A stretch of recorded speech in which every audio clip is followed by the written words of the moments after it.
मैं चौधरी वीरपाल सिंह जाट, राष्ट्रीय अध्यक्ष, राष्ट्रीय जाट एकता मंच भारत, आज अजगर संस्था के द्वारा आयोजित इस सामूहिक कार्यक्रम में ग्रेटर नोएडा में प्रकाश हॉस्पिटल के सभागार में उपस्थित हुआ हूँ।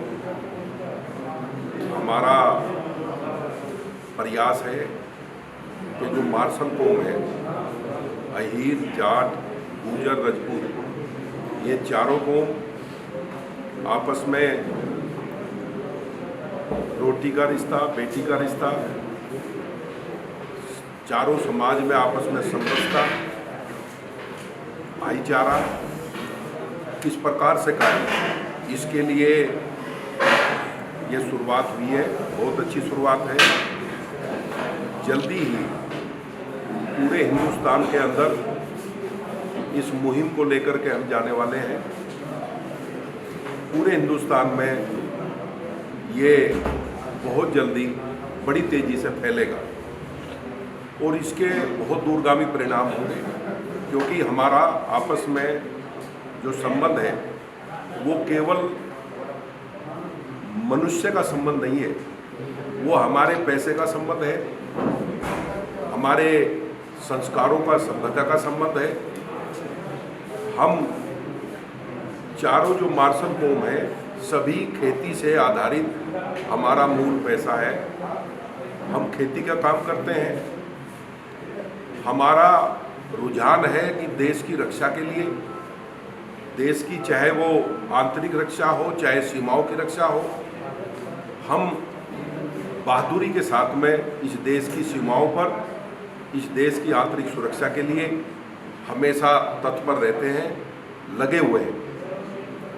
देश के अन्न का भंडार भरने के लिए खेतों में दिन रात ये चारों बिरादरी काम करती है। इसलिए हम केवल एक जगह बैठ जाने से ही नहीं, हम मूल रूप से भी, पैसे से भी एक ही प्रकार के हैं। हमारी सभ्यता, हमारा खान पीन, हमारे घरों में जो संस्कृति है, वो चारों बिरादरियों में एक जैसी।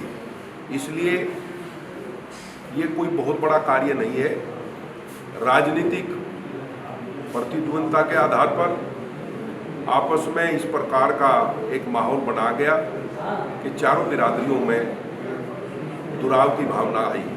लेकिन अब दोबारा से बुद्धिजीवियों ने, युवाओं ने, हमारे बुजुर्गों ने ये निर्णय लिया है कि हम चारों एक हैं, एक ही जगह से। कौन कब किससे निकला ये विषय नहीं है। विषय ये है कि हम चारों एक जगह से ही हमारा उद्गम है। हमारा जो खान पीन है वो पिज़्ज़ा, बर्गर, फास्ट फूड नहीं है। ये चारों मार्शल कौम हम मोटा खाना खाने वाले हैं। जो हमारा अपना अनाज है, रागी है, जौ है, चना है, मकई है, जवार है, बाजरा है, ये बहुत पौष्टिक खाद्यान्न है, इनको हम खाते थे। लेकिन हमारा युवा वो भटक गया है, उसको इन सब चीज़ों से परहेज करना चाहिए।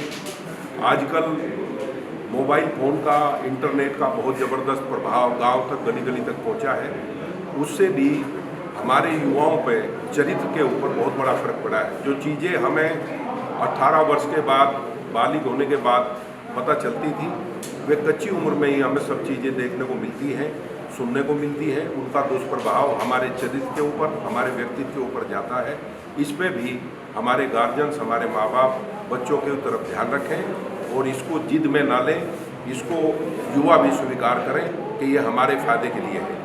ये एक ऐसी लत है जैसे नशे की लत होती है। इससे भी हमारे युवाओं को बचना चाहिए। निश्चित रूप से ये मुहिम इन सब प्रकार की तमाम बुराइयों के लिए, तमाम प्रकार के चरित्र निर्माण के लिए और हमारे युवाओं को किस प्रकार से एक अच्छी बहबूदी उनको मिले, उसके लिए कार्य करेगा। इस प्रकार की सोच को लेकर के अजगर संगठन समाज के दूरगामी परिणाम के लिए आगे आया है। निश्चित रूप से आने वाले एक दशक के बाद ये बहुत अच्छा सामंजस्य इस देश में बनेगा। हमारा आपस में जो रोटी बेटी का रिश्ता है उसका परसेंटेज बढ़ेगा। अभी भी हमारा आपस में बहुत अच्छा रिश्ता है, लेकिन परसेंटेज कम है, वो बढ़ना चाहिए। और निश्चित रूप से हम सब एक हैं, यही एक नारा है जो हमें एक सूत्र में बांधेगा। इन्हीं शब्दों के साथ जय हिंद, जय जाट, जय अजगर।